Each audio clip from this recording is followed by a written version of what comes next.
So to celebrate his big accomplishment of signing a $1.9 trillion bill that is going to do nothing for COVID, and to celebrate the first day that the pandemic was declared in the United States, Joe Biden decided to have a speech, a State of the Union, a press conference. I don't know what it was. It wasn't really a press conference. He didn't answer any questions. Let's go through this speech. I know I'm doing this really late at night. It's because I got the speech and I want to go through it word for word. Because even though Joe Biden didn't have any brain farts this entire thing, because he read it off a teleprompter, he kind of BS'd his way through it. This is Gene, and you're listening to Dumbasses Talking Politics. Hey, this is Gene, and I almost skipped this podcast today because I was with my fiance, and I love her, and I don't do my podcast in front of her until I live with her, but we're not there yet. But Joe Biden did do his State of the Union celebration of a year of being under a pandemic, and it was really... I gotta tell you, it was really a weird speech. So what I wanted to do is I wanted to cover this speech. And one day I'm going to do things like this live. But there's gotta be things that you cut out. So the first thing that happens is Joe Biden walks down the hallway to wherever he's going in the White House. And lots of flags. No military soldiers, probably because they hate him. And he walks up and he starts talking about COVID, and I don't know. Listen to this, and I'll give my opinions as we go through the speech. A year ago, we were hit with a virus that was met with silence and spread unchecked. Denials for days, weeks, then months. That led to more deaths, more infections, more stress, and more loneliness. Okay, right off the bat, Biden's full of shit. The first things first, it wasn't ignored. The virus was not ignored. As a matter of fact, Donald Trump cut off China early January. He mentioned the virus in his State of the Union speech at the end of January. Now, mind you, the people who ignored it were the Democrats. Biden called Trump a xenophobe for cutting off China. So we can already see the tenor of the speech. And it wasn't until March that everyone said, okay, now we've got a huge problem. And of course, then the Democrats decided, we got a crisis. Let's use this crisis to change the world. So right off the bat, it was answered. It was dealt with. The best that anyone in the world dealt with it, because nobody in the world knew how to deal with it. So already I call a BS moment for Joe Biden. So let's continue. There's a ton more BS moments for Joe Biden. Photos and videos from 2019 feel like they were taken in another era. The last vacation, the last birthday with friends, the last holiday with extended family. While it was different for everyone, we all lost something, a collective suffering, a collective sacrifice, a year filled with the loss of life and the loss of living for all of us. But in the loss, we saw how much there was to gain in appreciation, respect, and gratitude. Finding light in the darkness is a very American thing to do. I hate this crap that all politicians do. They get emotional. They start trying to apply what they went through with what you go through. Joe Biden didn't lose a damn thing during COVID. He was hiding out the entire way.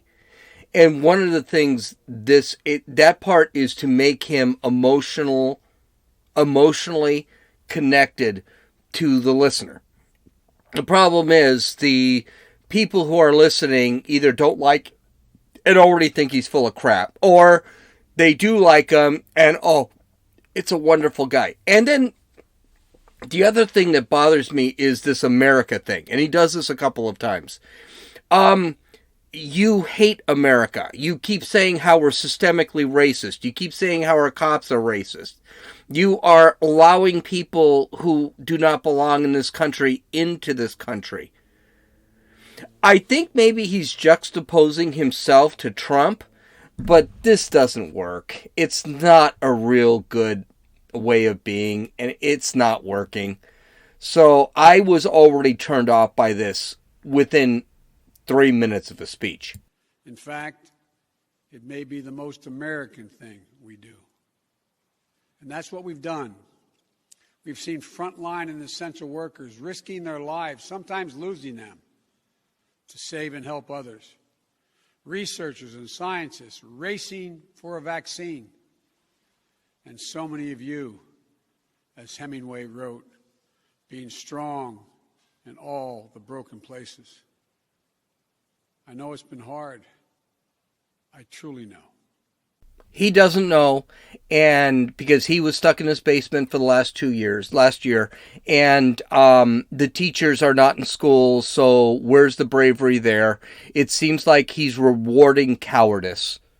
I'm sorry, I truly believe that, and he mentions the classrooms later in the speech, but I truly believe to sit back and say something like that about essential workers is great for nurses and doctors and Walmart employees and Amazon drivers. I truly do respect them. But he leaves out the people that really needed to do things like save our kids from killing themselves by having them in school. That never happened. So I don't want to hear about his BS. As I've told you before, I carry a card in my pocket with the number of Americans who have died from COVID to date. It's on the back of my schedule. As of now, total deaths in America, 527,726. That's more deaths than in World War I, World War II, the Vietnam War, and 9/11 combined. Okay, this is a BS meter here. First off, he carries that card with him because he can't remember 6 digits. That's what it is. And by the way, it's not BS, but just here's his first gaffe. In the back of my schedule, the reason he needed to know those numbers is because he was scheduled to actually recite those numbers, and he couldn't remember them. The second thing that's BS is we didn't have 530,000 people die in this country of COVID. We didn't. And the reality is, if you got in a car accident and you had COVID, within 90 days, you were listed as a COVID death so the hospitals could actually gain money. That's not a conspiracy theory, by the way. Our COVID deaths are very high compared to the flu, but they're probably around 200,000. So it isn't as bad as he makes it, but you're going to hear later why he needs to really push that 500,000, 530,000 number.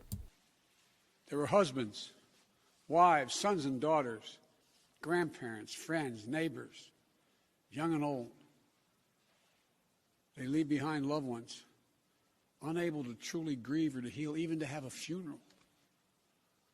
But I'm also thinking about everyone else who lost this past year to natural causes, by cruel fate of accident or other disease. They too died alone. They too leave behind loved ones who are hurting badly. You know, you've often heard me say before, I talk about the longest walk any parent can make is up a short flight of stairs to his child's bedroom to say, I'm sorry, but I lost my job. I can't be here anymore. Like my dad told me when he lost his job in Scranton. So many of you have had to make that same walk this past year. I wish politicians would lose the emotional crap because it doesn't work. Joe Biden's job since he was 29 years old was a senator. He's never had a job. And he's sitting back and saying he understands the working man. He has no idea about the working man. That is a BS lie. And yes, I know he lost a son. I've lost a son. It hurts very badly. I know I could never be a president when I lost my son. But to sit back and try and say that, yay, I've been there, it's crap. It's absolute crap. It's disingenuous. And again, I wish politicians would stop doing this. It's not about emotion. Talk to the people. Tell them what's going on. Ronald Reagan did this. George Bush did this. The other George Bush did this. Heck, Clinton was a little bit more of a BS artist, but he did it too. And Donald Trump definitely did this. Just tell the people what's going on. You lost your job. You closed your business. Facing eviction, homelessness, hunger, a loss of control. Maybe worst of all, a loss of hope. Watching a generation of children who may be set back up to a year or more because they've not been in school because of their loss of learning. It's the details of life that matter the most. And we miss those details. The big details and the small moments. Weddings, birthdays, graduations. All the things that needed to happen, but didn't. The first date, the family reunions, the Sunday night rituals. It's all has exacted a terrible cost on the psyche of so many of us. For we are fundamentally a people who want to be with others, to talk, to laugh, to hug, to hold one another. Hey, this was emotional bullshit that let him talk, whatever. But there's something that really bothers me here. And he said, we are fundamentally as a people that want to be social. Like it's an American thing to be social. No, we're human beings and human beings are social. All human beings, whether they be from Russia, China, Japan, South America, North America, Africa, we're all social beings. And I found it very strange wording that he said it like that.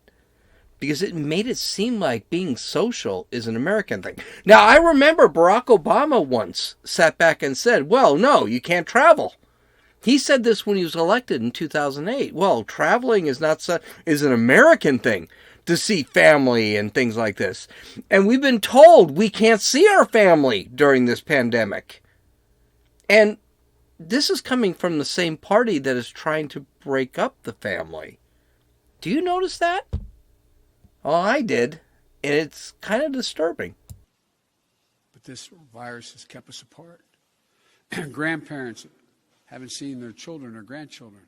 Parents haven't seen their kids. Kids haven't seen their friends. The things we used to do that always filled us with joy have become things we couldn't do and broke our hearts.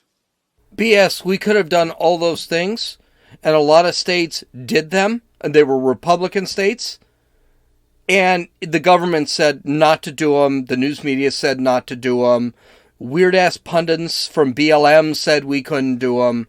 He's full of crap here. Too often, we've turned against one another. A mask, the easiest thing to do to save lives.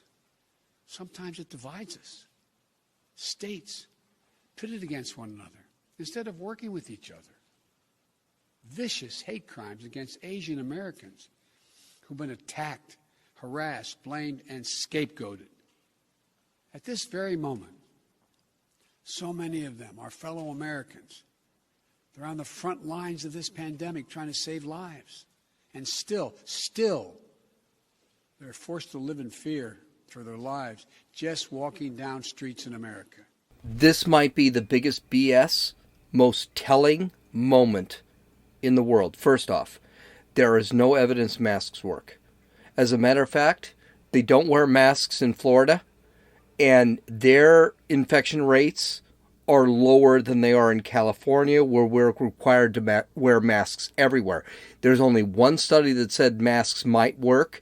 It was from Sweden, and they came up with it's inconclusive. That's the first issue with this. That's the first issue I have with this statement.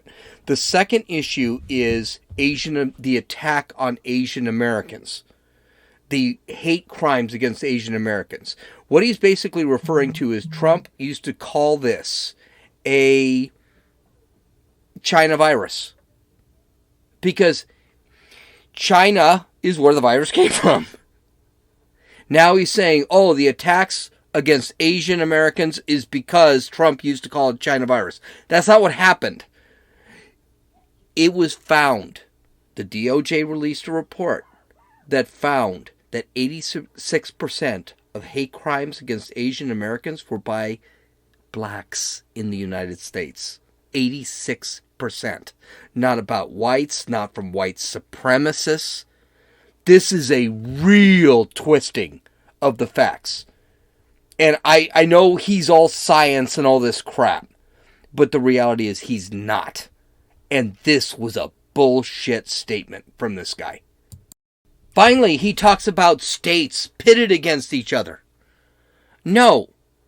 Florida, South Dakota, North Dakota, Montana, Texas, Arizona, Nevada, they all had enough. They all said, this is crap, you're not following the science. We're opening our economies. South Dakota never closed, for Christ's sake. I know they don't have a lot of people, but they never closed. Do you know what happened in South Dakota? Their unemployment rate is 3.3%. They've got an incredibly low unemployment rate. Florida has been opened completely since August, to the point they had the Super Bowl. And they never had a raise of infections. As a matter of fact, it's the state with the most old people in the country, and people didn't die of COVID because they weren't spreading it. They just went out and they did their things. This was a terrible portion of his speech because it really shows partisanship, and it vilifies states that said, we don't believe the federal government should have a say. By the way, DeSantis in Florida and Cuomo in New York, who managed the virus better. That's all I have to say. It's wrong, it's un-American, and it must stop. Look, we know what we need to do to beat this virus. Tell the truth. Follow the scientists and the science. Work together. Put trust and faith in our government to fulfill its most important function, which is protecting the American people. No function more important. We need to remember the government isn't some foreign force in a distant capital. No, it's us, all of us. We the people. For you and I, that America thrives when we give our hearts, when we turn our hands to common purpose. There are three things here. First off, the demonizing of the states that decided to let the federal government make decisions. It decided not to let the federal government make decisions. So Texas, Florida, Mississippi, they're evil. Missouri, they're evil. They're bad. Because they didn't listen to the federal government, who, by the way, has been wrong the entire time. And that leads us to the second point. Follow the science. Follow the truth. What science? Joe Biden is listening to Fauci. Dr. Fauci, David Fauci, I don't know what his name is. And the fact is, Fauci has been lying to the people as early as last year, in March, when he told them not to wear masks. The CDC, the WHO, they've all lied for political purposes. We should trust them? Really? Really? How about you let me trust myself? You let me determine what I should do or not do. I guarantee you I know what to do. I guarantee you if a business wants me to wear a frickin' mask, I'll wear a frickin' mask. If a business says you can come in, that's fine. If I want to eat at a diner, that's fine. But here's the thing that really gets me, is the last part of this thing. Trust the government. Hey, newsflash, I've always said the government sucks at everything. trust the government. Oh, the government's there for you. We're telling you the right things, blah, blah, blah. The government has been wrong about everything for the last year. They're lying to you now. I mean, Gavin Newsom sat there and said, oh, we're never getting back to normal. We need now to fix California. Fix California. Just make it a more socialist state. This is the big lie. This is huge. I don't even know if I need to continue much more of the speech, because the speech is all BS. Okay, so let's continue on, though, because there is some of the speech that's pretty good. And right now, my friends, we're doing just that. And I have to say, as your president, I'm grateful to you. Last summer, I was in Philadelphia and I met a small business owner, a woman. I asked her, I said, what do you need most? I'll never forget what she said to me. She said, looking me in the eye, she said, I just want the truth. The truth. Just tell me the truth. Think of that. My fellow Americans, you're owed nothing less than the truth. The Biden administration has lied about everything. This is an ironic statement. They've lied about everything. They've lied about the crisis at the border. They've lied about the number of jobs they lost when he canceled the XL pipeline. They lied about the number of jobs that were cost. Oh, by the way, the XL pipeline and that gas prices would go up, which they're up in California 70 cents. They lied about the jobs that were lost during the cancellation of the building of the wall. They've lied about everything. Jen Psaki has lied about everything. This president has not done a press conference in 50 days. When Donald Trump said, we're not doing any more press conferences because the press is the enemy of the state, he didn't do a press conference for 3 weeks and they freaking destroyed him.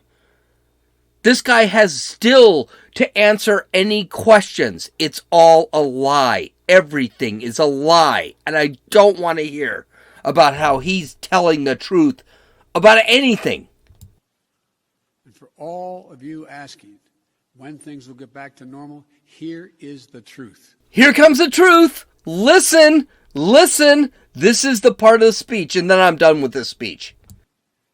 The only way to get our lives back, to get our economy back on track, is to beat the virus. You've been hearing me say that for while I was running and the last 50 days I've been president. But this is one of the most complex operations we've ever undertaken as a nation in a long time. That's why I'm using every power I have as President of the United States to put us on a war footing to get the job done. Sounds like hyperbole, but I mean it, a war footing. And thank God we're making some real progress now. In my first full day in office, I outlined for you a comprehensive strategy to beat this pandemic. We've spent every day since attempting to carry it out. 2 months ago, this country didn't have nearly enough vaccine supply to vaccinate all or ever near all of the American public. But soon we will. We've been working with vaccine manufacturers, Pfizer, Moderna, Johnson & Johnson, to manufacture and purchase hundreds of millions of doses of these 3 safe, effective vaccines.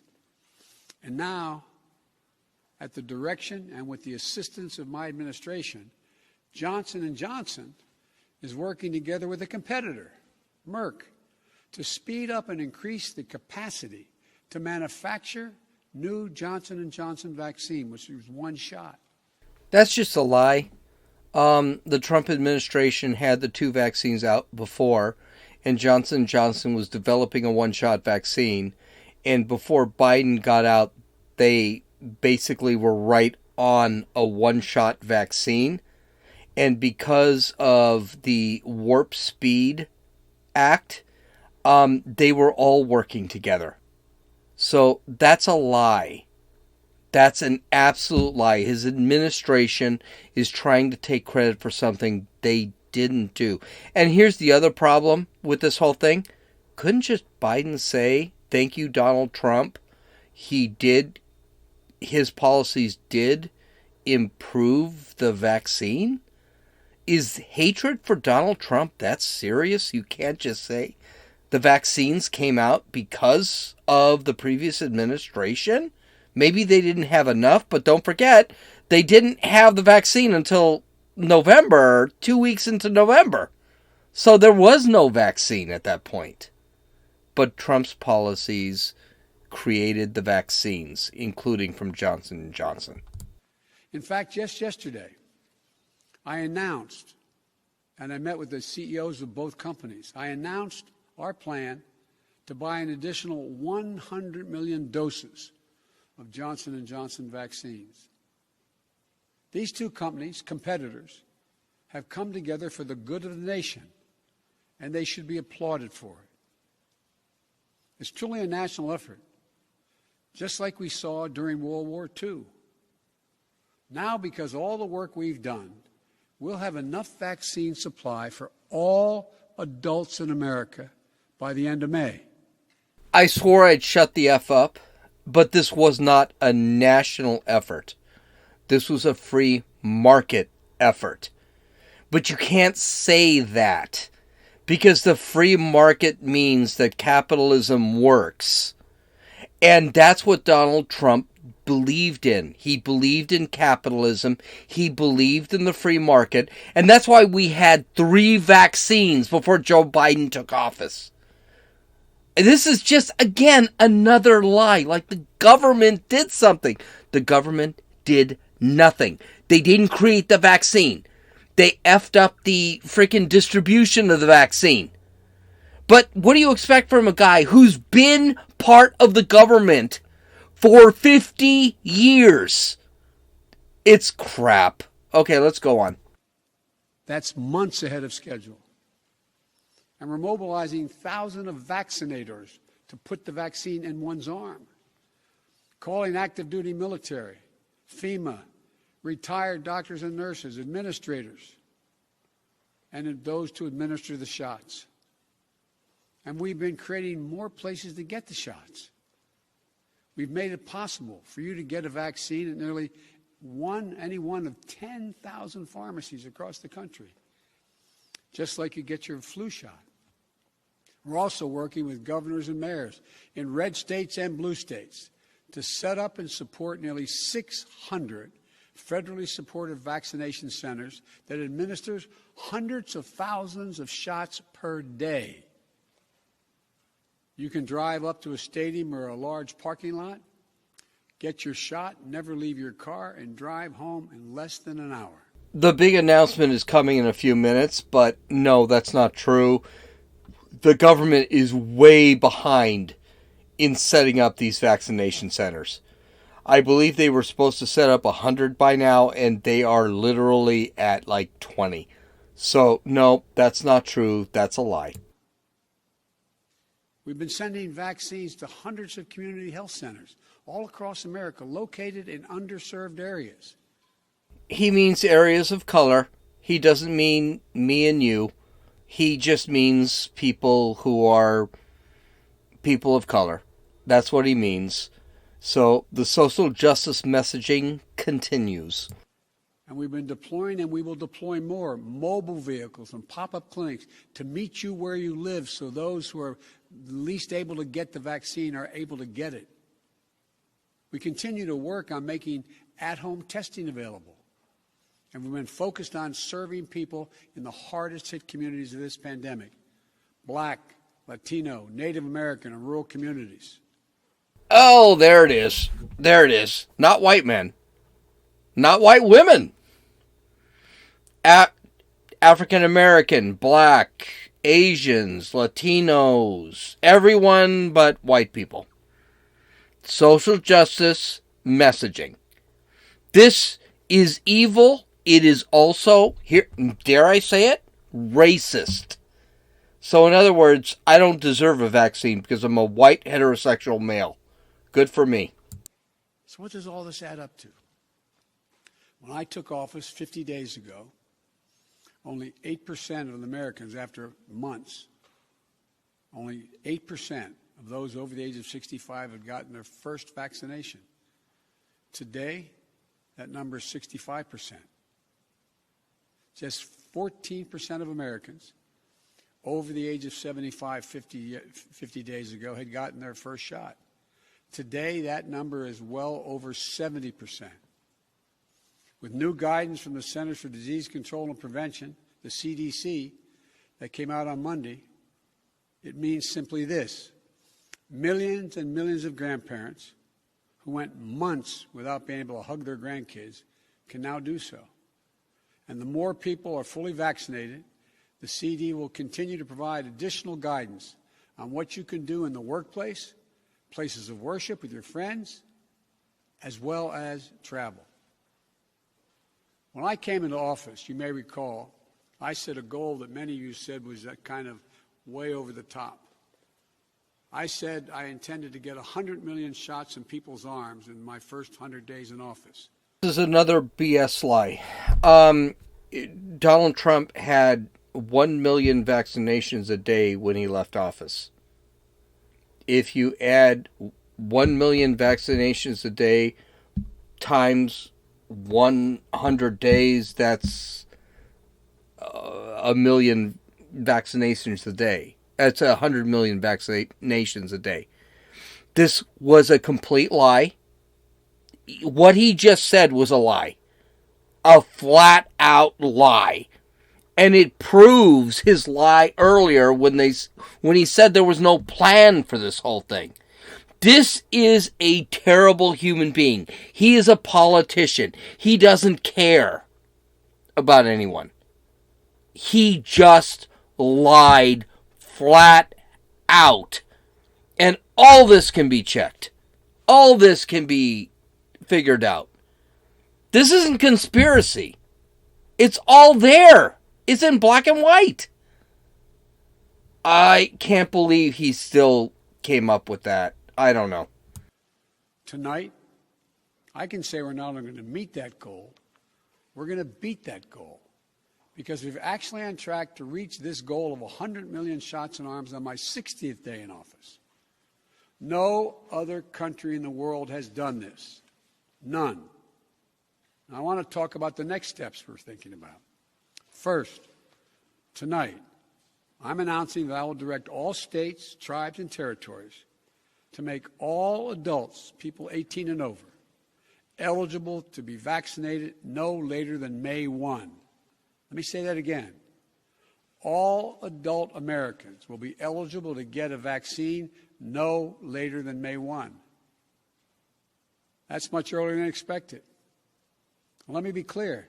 That doesn't mean everyone's going to have that shot immediately, but it means you'll be able to get in line beginning May 1. Every adult will be eligible to get their shot. And to do this, we're going to go from 1 million shots a day that I promised in December, before I was sworn in, to beating our current pace of 2 million shots a day. That's because the goal of 1 million shots a day was already done, and now he needs to expand it to 2 million shots a day. And mind you, listen to the wording. He says that you can apply for a shot on May 1st. That doesn't mean you're going to get it. If you're not an anti-vaxxer or whatever. I'll get the shot today.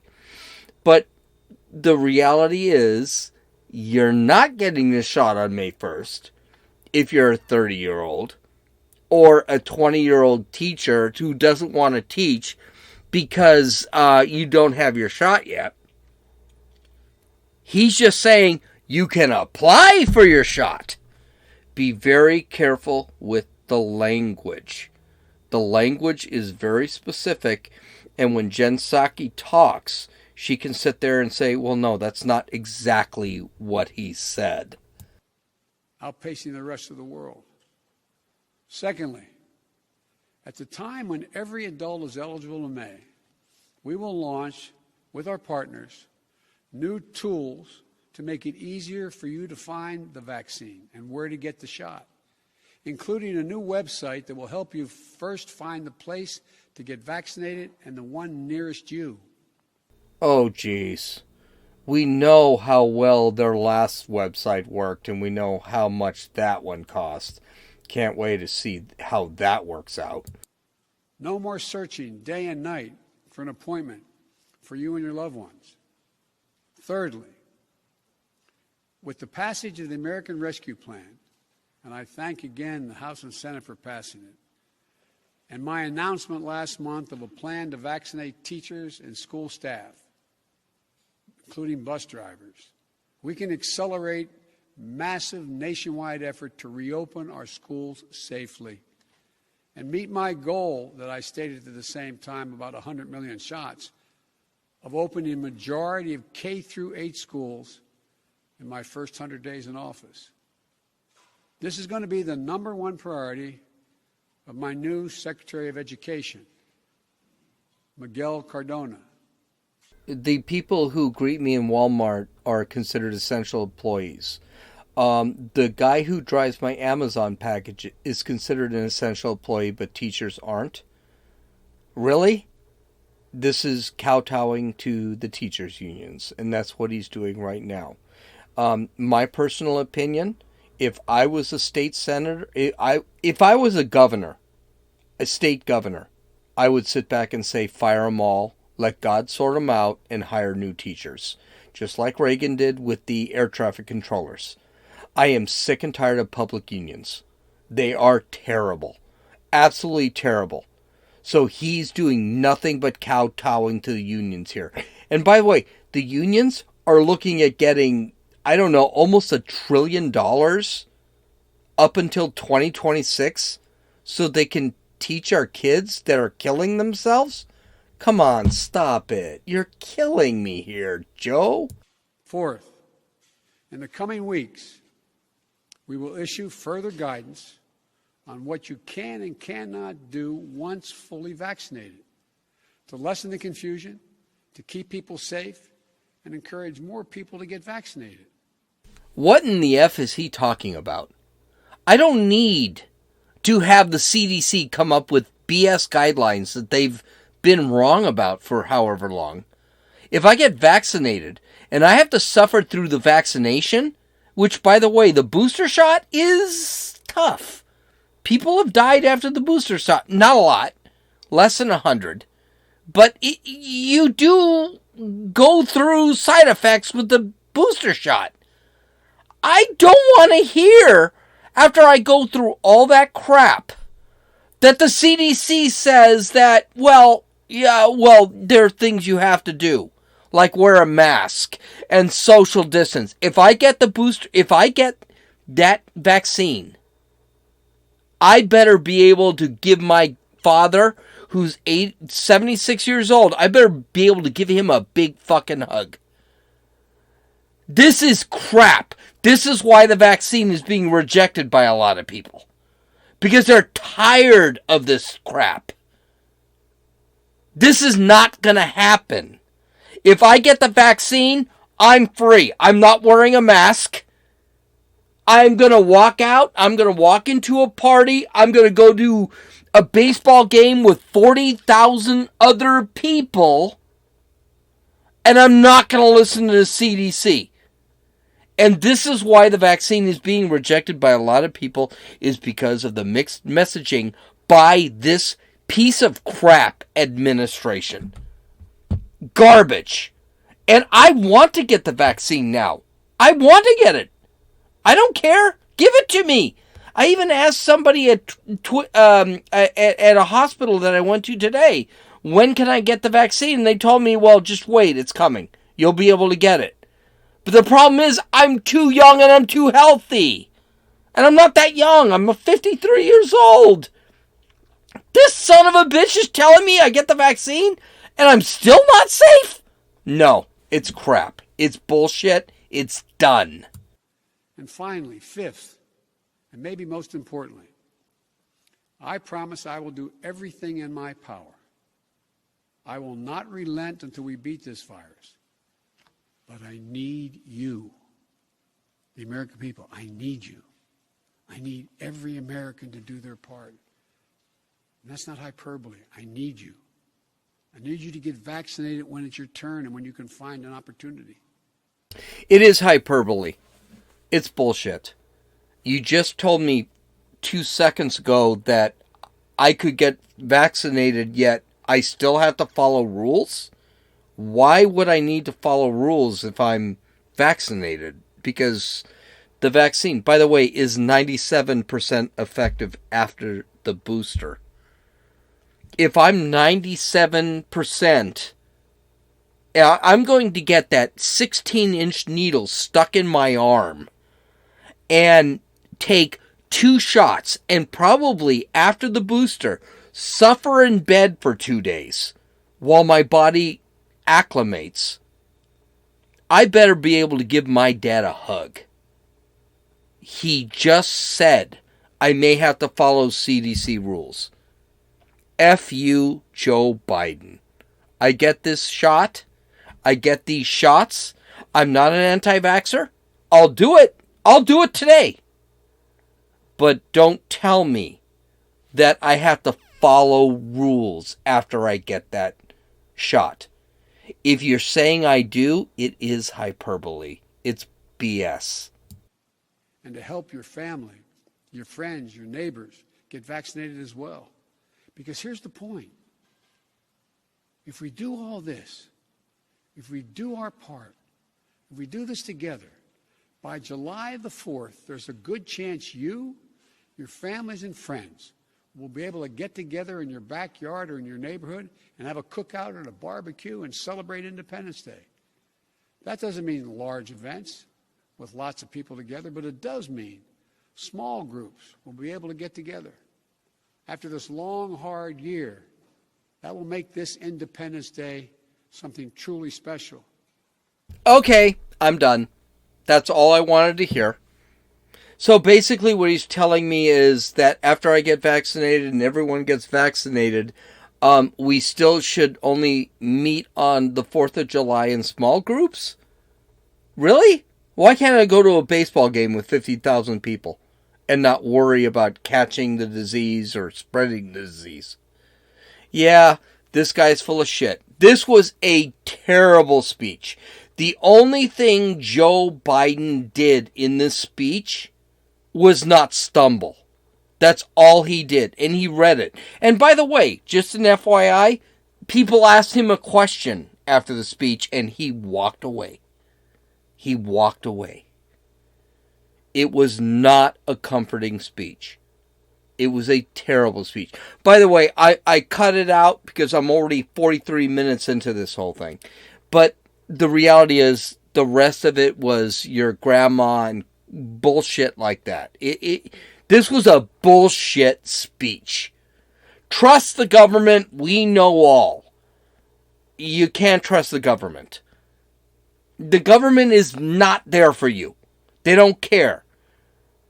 And after we talk about cancel culture tomorrow, which is tomorrow's podcast can be short because I'm doing this podcast very late today. And most of you aren't going to even hear this until Friday. And I'm doing this on Thursday after the speech. This was terrible. So some of the things Joe Biden didn't do. First off, you know what would have been, he did bring up unity and all this crap. You know what would have been unifying? If he had sat there and said, I thank Donald Trump for starting this whole thing. He doesn't have to say anything great about him. He doesn't have to sit back and say, your plan is what we used and blah, blah, blah. He just say, Operation Warp Speed, great idea. We've got these things. We've got these vaccines. But the fact of the matter is he didn't do any of that. He made it that the Johnson & Johnson vaccine was because of him. It wasn't. It had none of the vaccines. Here's the reality. Nothing that Joe Biden did had anything to do with fixing this virus. The only good thing about this whole thing is that at least Joe Biden admitted that this virus is going to be here. And it's always going to be here. Which is why I can't celebrate with 200 friends on 4th of July or go to a baseball game with everybody. Can't do that. Crisis. That's what Democrats depend on. Crisis. Fear. It's really bad. And the problem is, most of the country doesn't think like that anymore. And his bullshit bill had nothing to do with anything. It's a crap bill that's going to raise inflation in 3 years so that I'm paying $13 for a Big Mac at McDonald's. That's what's going to happen. I'm going to be paying $7 for a loaf of bread. I'm going to be going to gas stations that are going to be $6 a gallon. His bill did nothing. Hello, I'm not getting $1,400 this year in a couple of days. I'm not getting $1,400. I made too much money last year. I'm going to be getting $300-$400, and every dime that the government gives out is going to cost $5,750. So you get $1,400. Good for you. You should get it. You should get it. It's your money. You should get it. But it's going to cost you $5,750 in the long run. Do you realize that after this whole thing is done, each family is going to be paying $1 million? My fiance is going to be getting $4,200. And she said, I shouldn't be getting $4,200 because I do well. I said, I know, you're going to get $4,200. Do you realize $1,400 times 3, because it's her and her kids, is times 3, and then you multiply that by 57. You add $5,700. You're going to be spending $25,000 for this whole freaking thing? I'm sorry, $29,000. It's a freaking grift. It's a lie. It's bullshit. You know what I would love for someone to say? Is that, you know something? I know things have been tough for you. And now they're talking about this $300 a month for children? Well, that's universal basic income, and we already know that's failed everywhere it's been done. That's what's happening. The welfare state is going to continue. Everything is bullshit here now. It's all a lie. Everything is a lie. You know what's not a lie? You know something? You have till August to get a job. And we're opening the economy. And COVID's not going anywhere. We're going to have COVID next fall. Are they going to close the entire economy next fall? COVID is not going anywhere, folks. It's a COVID virus. It's like the flu. It's like SARS. It's even called SARS-2. It is a SARS virus. It's not going anywhere. We're going to have to learn to live on our own. And we're also, as a people, if you want to be free, going to have to live on your own. And you're going to have to make good decisions. Because as an individual, I'm an individual. And if a company tells me, Costco, I walk to Costco and they tell me, you know something, wear a mask. We want you to wear a mask. I'm going to wear a mask. And places that say, do you want to wear a mask? I won't wear a mask. And I think that it just doesn't make sense. We need to use our own brains. People need to stop trusting the government. The government doesn't know shit. That's the reality. I know I'm cussing. I'm going to have to change my YouTube profile. But the government doesn't know anything. And Fauci doesn't know. Dr. Fauci doesn't know anything. He's been lying to us. He lied to us during the Trump administration. He's a politician. Okay, I'm done. I'm preaching. I'm going to stop now. Okay, so, well, you know, you can visit my website at www.dumbassestalkingpolitics.com. You can download or listen to this podcast at Apple Podcasts, Podbean, Podcast Addict, Stitcher, YouTube, and Rumble. This is Gene. God bless you all. Oh, no, not done yet. I know it's 50 minutes. Dave is going to freaking kill me. But tomorrow it's going to be a shorter podcast. I did this at 10 o'clock at night because I wanted this out. I'm going to do another podcast tomorrow, but I'm just going to talk about cancel culture because we got a ton of cancellations. This is Gene. You've listened to Dumbasses Talking Politics.